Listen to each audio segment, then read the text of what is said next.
बारात तो आ गई लेकिन दूल्हा नहीं है। बारात तो आ रही है लेकिन फूफा नाराज दिखाई दे रहे हैं।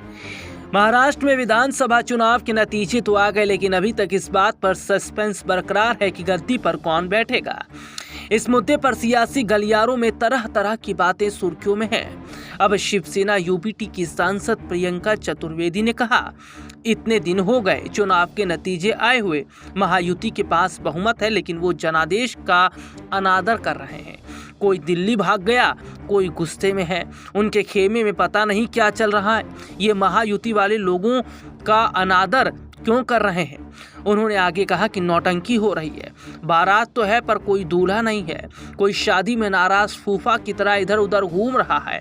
वहीं शिवसेना यूबीटी सांसद संजय राउत ने कहा, महाराष्ट्र में खेल चल रहा है, बहुमत है फिर भी मुख्यमंत्री का नाम घोषित नहीं हो पा रहा है। दिल्ली का खेल चल रहा है, दिल्ली से डमरू बज रहा है और महाराष्ट्र के नेता नाच रहे हैं। बीजेपी नेता गिरीश महाजन का कहना है कि आज दोपहर 3 बजे वर्षा बंगले पर महायुति नेताओं की बैठक होगी। वहीं जानकारी सामने आई कि महाराष्ट्र के लिए बीजेपी के पर्यवेक्षक निर्मला सीतारमण और विजय रूपानी देर शाम मुंबई पहुंचेंगे। बीजेपी विधायक दल का नेता चुनने के लिए 10 बजे कल बीजेपी के विधायक दल की बैठक होनी है। अपने दर्शकों को बता दें कि खबर ये सामने आई है कि महायुति में अभी भी सस्पेंस बरकरार है कि आखिरकार सीएम बनाया जाए तो किसे, क्योंकि एकनाथ शिंदे सीएम कुर्सी छोड़ना नहीं चाहते और देवेंद्र फडणवीस मुख्यमंत्री बनकर रहना ही चाहते हैं। और ऐसे में माना जा रहा है कि शिंदे ने जो शर्तें भारतीय जनता पार्टी के सामने रखी हैं, उन शर्तों के आगे भारतीय जनता पार्टी बुरी तरीके से फंस गई। और अगर शिंदे की शर्तों को नहीं माना जाता तो लोकसभा सीट के लिहाज से बीजेपी को महाराष्ट्र में बड़ा झटका लगेगा।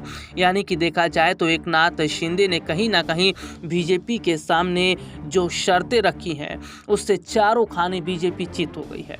भले ही विधानसभा में उन्हें बहुमत हासिल हो लेकिन यहाँ पर चिंता लोकसभा सीटों को लेकर है, जो लोकसभा के सांसद हैं उनको लेकर है, क्योंकि साफ तौर पर कह दिया एकनाथ शिंदे ने कि हमारी पार्टी के जितने भी सांसद हैं वो बाहरी तौर पर बीजेपी को समर्थन करेंगे और इसी वजह से बीजेपी की मुश्किलें महाराष्ट्र में बढ़ रही हैं।